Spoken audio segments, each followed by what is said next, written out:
Look, you know what? I'm in a bit of a bad mood today, and so it's the perfect day to do this. Welcome back to Dead Good Book Reviews. I'm Judith, and today we are talking about my least favourite, most disappointing, worst, however you want to word it, books of 2021. I haven't filmed my best books of 2021 video, but the same thing will apply there.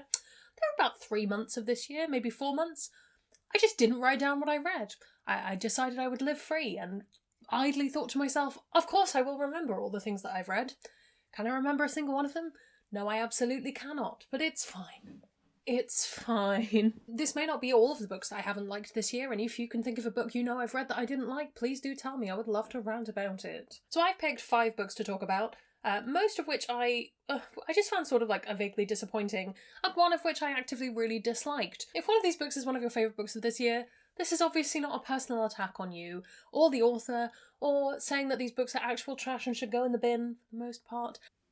Didn't gel with me, and if we have similar book tastes, they probably won't gel with you. I've not made a script for this, I've not made notes, I'm just going to give you my, this is vaguely what I thought about these kind of thoughts. So the first one I want to talk about is Tertial and Eleanor by Garth Nix. Now, I know, unusual.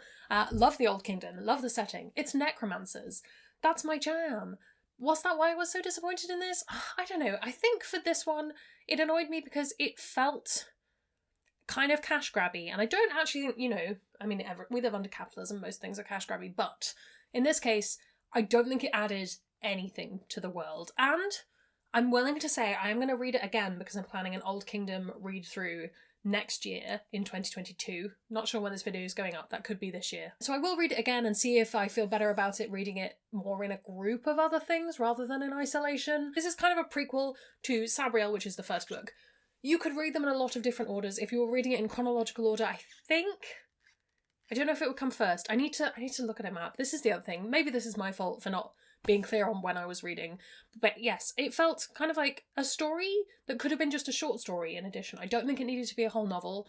If it's a book about the two of them coming together, they're separate for a lot of the book, so I don't think I learned much more about how things worked, or the actual setting, or politics, or people. I just it was fine.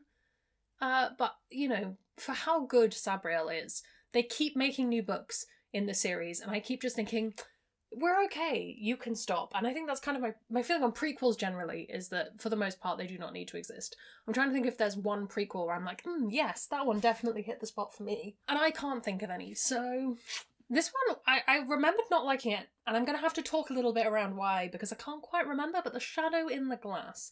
And I think this fell afoul of the problem of, and I could probably go back and watch my reading vlog, because I think I was still vlogging at this point, but we have a character who's meant to be very intelligent, and meant to be very au fait with myth and fairy tale and the lessons that we learn from fable, and yet still consistently makes deals that are not very smart and are very obviously going to backfire. And I think I just generally have a problem with characters who there is absolutely no in-world reason why they shouldn't have information that they have. Like, there's no reason this character should have thought, this seems like a great idea. In fact, should have been saying, this is a terrible idea. And I'm not overly fussed about characters making bad decisions, because so long as I know why they've done it, and I understand that the character either knows it is a bad decision or has been so misled that they believe it is a good decision, I need to be there. But this just felt like a character doing things for the sake of the plot, and that's never fun.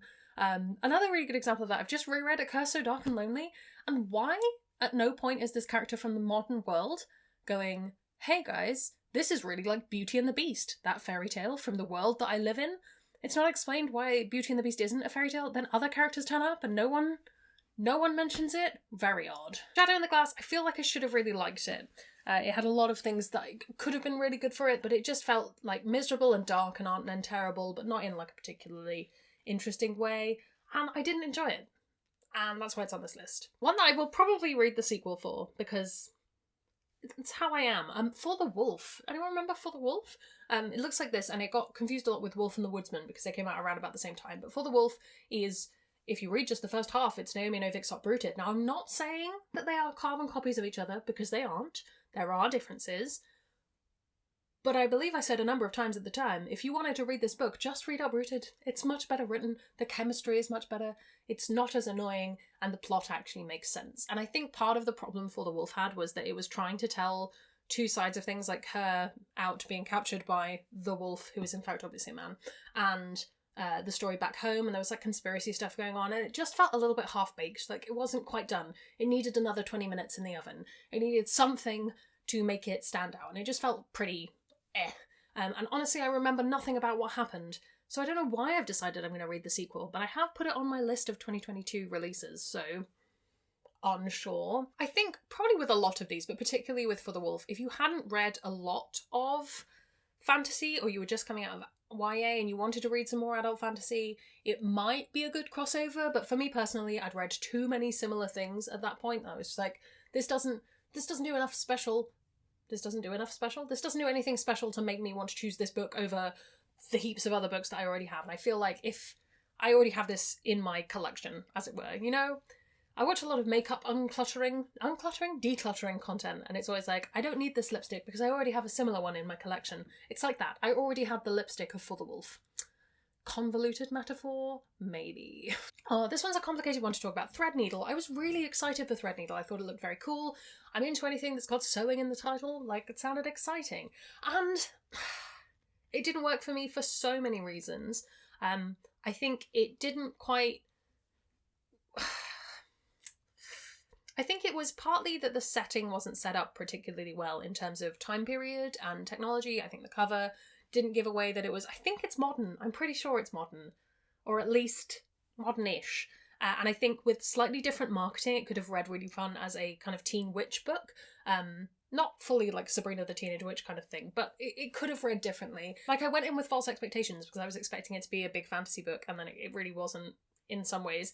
Anyway, on top of that, I talked about this at the time, and this is a minor spoiler.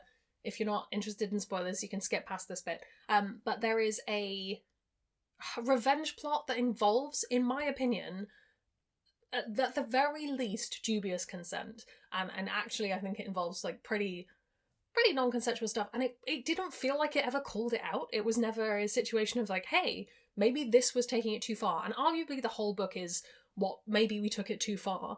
But that specifically just felt like, yes, this was the right thing we should have done. And if it's bad, it's because the magic was bad. I'm like, no, this was a bad idea to begin with.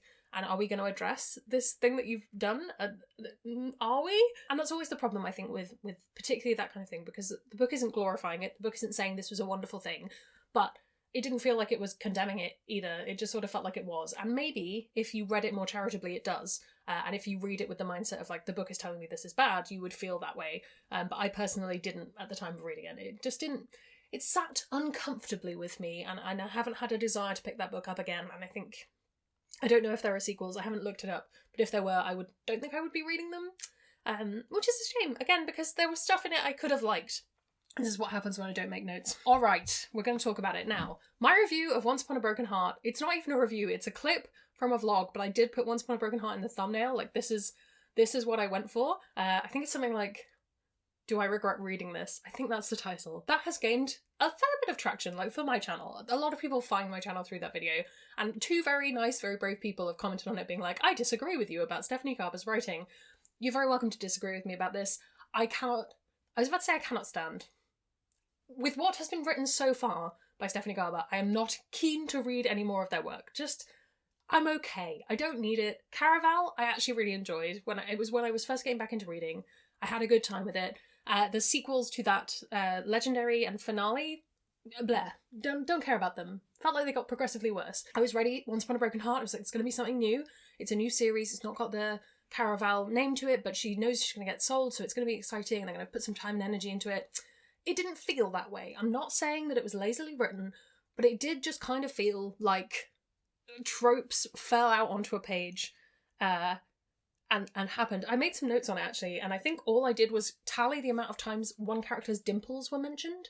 And it was like this character who had the main character, whose name I don't even remember. No, maybe I do. Is it Evangeline? Like, her entire motivation is about a boy. And I'm not averse to a book that starts off where you go, my motivation is about a boy, and it reveals to the character that maybe they shouldn't have had that as their motivation. But it did not change throughout the whole book. It was just about a boy and then a different boy, and I could not care less. It just felt dated, I think, and it felt annoying, and then it didn't feel like there was any growth from Caraval or any recognition of some of the criticisms that a lot of people had with Caraval, that it was a bit kind of wanky, shall we say. Some of the metaphors were maybe a bit confused. I think the problem is if you loved Caraval and you wanted more of the same, that's what that will give you. If you found Caraval annoying and cliched, that is what that will give you. And it didn't really change. And I think that was disappointing because I really wanted to like it and I wanted to enjoy it. And I wanted to kind of let myself enjoy something silly and something, as people said, you know, it's kind of escapism, it's YA tropes, it's a fun time. But I've read YA tropes, it's a fun time, and enjoyed it. And this didn't feel like that to me. I just got progressively more and more annoyed at it. And maybe on a reread, in a different mood, at a different time, I would feel differently. And maybe as a teenager, I would have absolutely eaten it up. I ate up the Twilight Saga as well. And now I look back on that and I'm like, maybe that wasn't that great. Just saying. I probably shouldn't rant about this much more because it does feel very personal to me, the reasons I don't like it. But also, it did annoy me greatly. And I am in a bad mood today. Just when your main character reads like a carbon copy of Howl from, not like the book version, but from the movie Howl's Moving Castle, I just get a little bit annoyed. Just a little. And yeah, I think that's the book that has stuck with me as being the most annoying that I read this year. Although the most disappointing, the least good, the worst, if we want to go there. This is a very short list. I really think there were only those 5 books that range from either disappointed me to I still get annoyed when I think about them kind of books. And I think that's partly because a lot of the books I read come highly recommended by people I really trust. I don't go out on a limb and just pick stuff up at random as much as I used to. And I certainly read less on a whim than I was doing maybe 2 or 3 years ago. I think my list from 2 or 3 years ago would have been much more intense. And you've seen I've cut down a lot on the YA I was reading because I realised I was giving it fairly negative reviews just because it really wasn't for me anymore. And that being said, I've read some wonderful YA this year, but I'm gradually kind of weeding that stuff out of my collection because I know that I'm not the right person for it, and me leaving less than positive reviews for books that aren't designed for myself just feels silly. This is a fairly short list. Do not fret, my best books of 2021 is a much, much, much longer list, and I will waffle at great length. I'm so excited to film it. I think I'm filming it next week. Because I want to give myself enough time to maybe have more favourites. I don't know. Were there any books that you really disliked this year? What's your feeling on books that you dislike? Are you no, this was categorically terrible? Are you this might be good for somebody, but that person is not me? Where do you stand on it? I always find it hard to find that balance as a book reviewer, because some things I'm like, this was awful, but somebody must like it. Plonk all your thoughts down in the comments. Have a good rant and vent down there. Please do. While you're down there commenting, if you haven't already, please do subscribe. It makes me feel loved and appreciated, and it fuels my soul for days like these where I just want to yell at the sun for 1,000 years. You could also follow me on social media. Come hang out on Discord where we have wonderful chats about books, and I complain about the things that I'm reading in the moment so I can try and remember them for my 2022 worst books video. That's all from me, and I will see you in the next one. It's gonna be some bloopers now. This is nonsense, I'm gonna cut this out. Plonk all your thoughts and opinions. Have a good old rant and vant.